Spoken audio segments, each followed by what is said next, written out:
गांव में भूषण नाम का एक व्यक्ति रहा करता था। भूषण इतना दान पुण्य करने में विश्वास रखता था और हर कोई उसकी बस तारीफ करता था। भूषण के पास भले ही अपने खाने को कुछ ना हो, लेकिन वह दान पुण्य करने में कभी पीछे नहीं हटता। एक रोज सुबह सुबह भूषण खाना बनाकर जैसे ही खाने बैठा, उसके दरवाजे पर एक साधु का आना होता है। कुछ खाने को दे दो बेटा, कल से भूखा हूँ, कुछ खाया पिया ही नहीं है और अब तो चला भी नहीं जा रहा। अरे साधु जी, आप अंदर आइए और मेरे साथ बैठ के खाना खा लीजिए। अरे इतने खाने से मेरा पेट नहीं भरने वाला। कोई बात नहीं, मैं आगे मांग कर खा लूंगा। तुम खाना खाने बैठे हो तो खा लो बेटा। अच्छा साधु जी, यह खाना आप ही खा लीजिए, मैं भूखा रह लूंगा क्योंकि रात में मैंने खाना खाया था। इतना कहकर भूषण अपनी थाली उस साधु जी की तरफ बढ़ा देता है।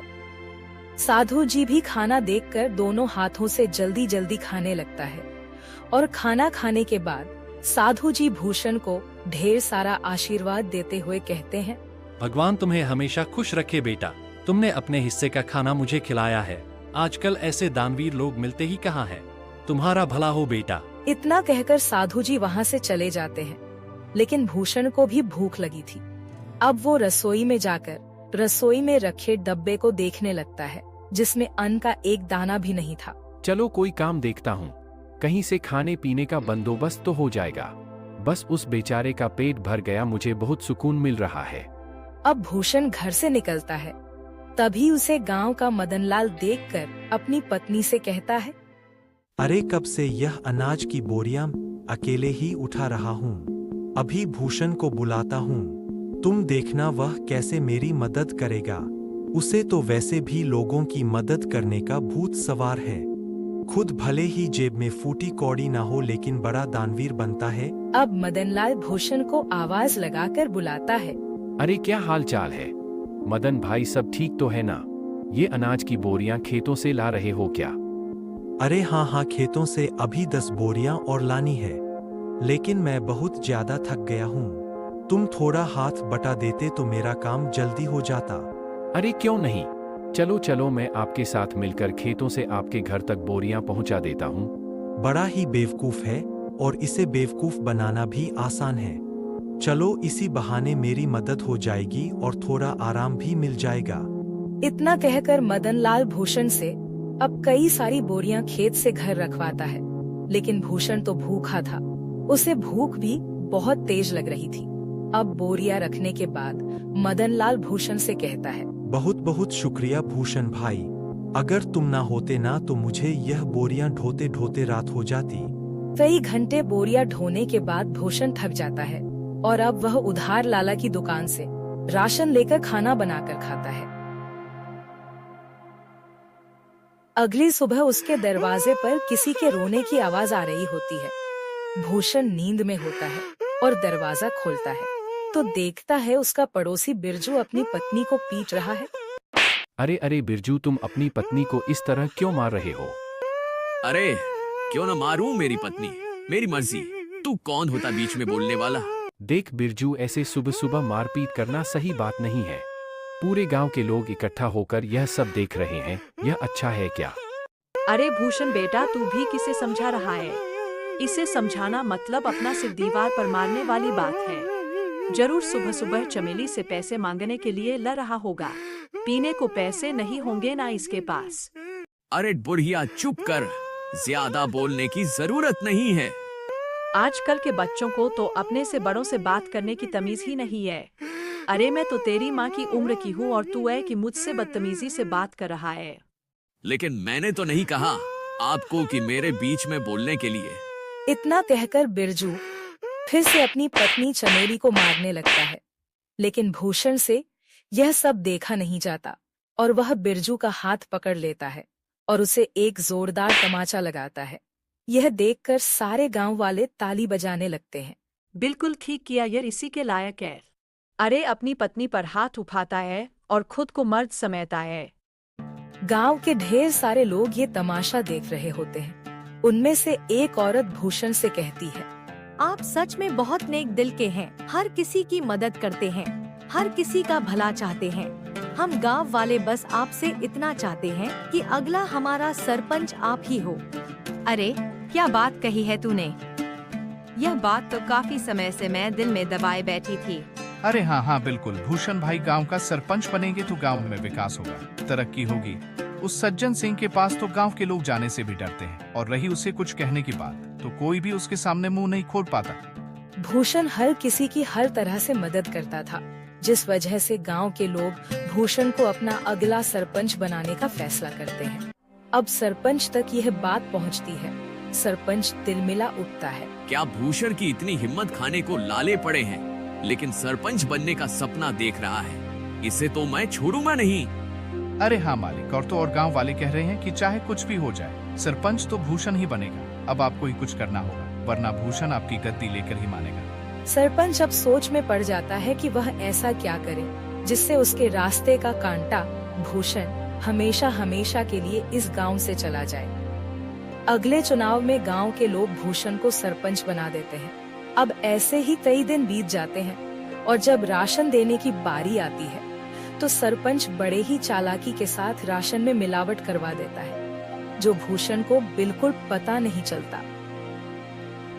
अरे बेटा, तुझे सरपंच बनता हुआ देख बहुत खुशी हो रही है। अब कम से कम राशन तो समय पर और अच्छा मिलेगा।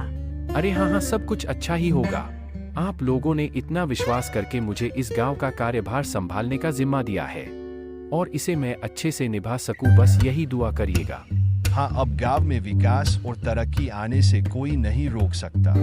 गांव में राशन बांटने के बाद सभी खुश थे कि उन्हें पहली बार पूरा राशन मिला है, वरना सरपंच सज्जन सिंह तो आधे से ज्यादा राशन काट लिया करता है। लोगों को राशन मिल चुका था, लेकिन अगले दिन पूरे गांव में शोर मच जाता है कि उनके नए सरपंच भूषण ने मिलावटी राशन दिया है। अब गांव वाले एक जगह इकट्ठा होकर भूषण से सवाल करते हैं।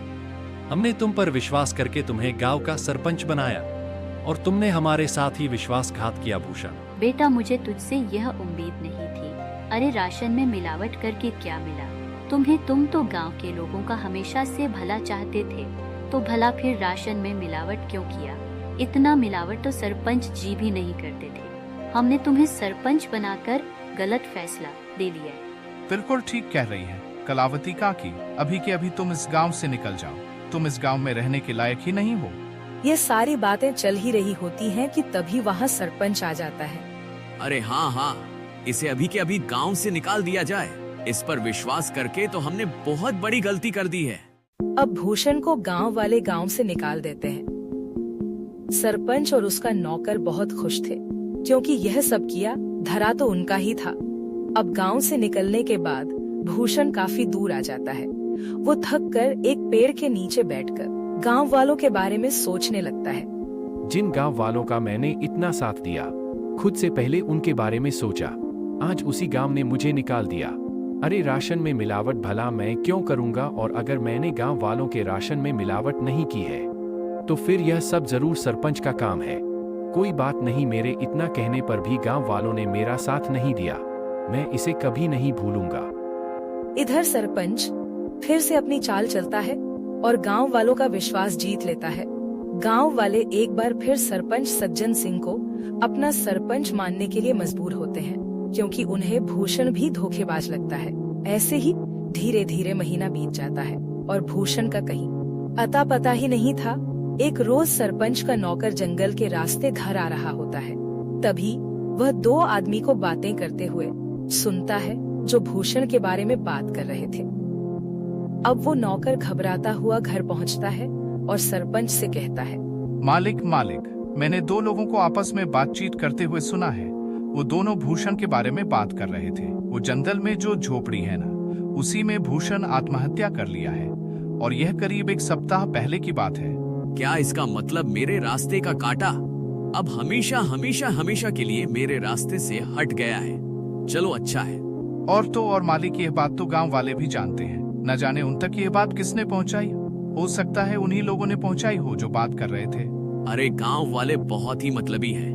भूषण ने गांव वालों का कितना साथ दिया, और गांव वाले भी यही कहेंगे कि भूषण ने शर्म के मारे आत्महत्या कर ली। गांव वालों के साथ साथ सरपंच को भी अब पूरा यकीन हो गया था कि भूषण ने आत्महत्या कर ली है।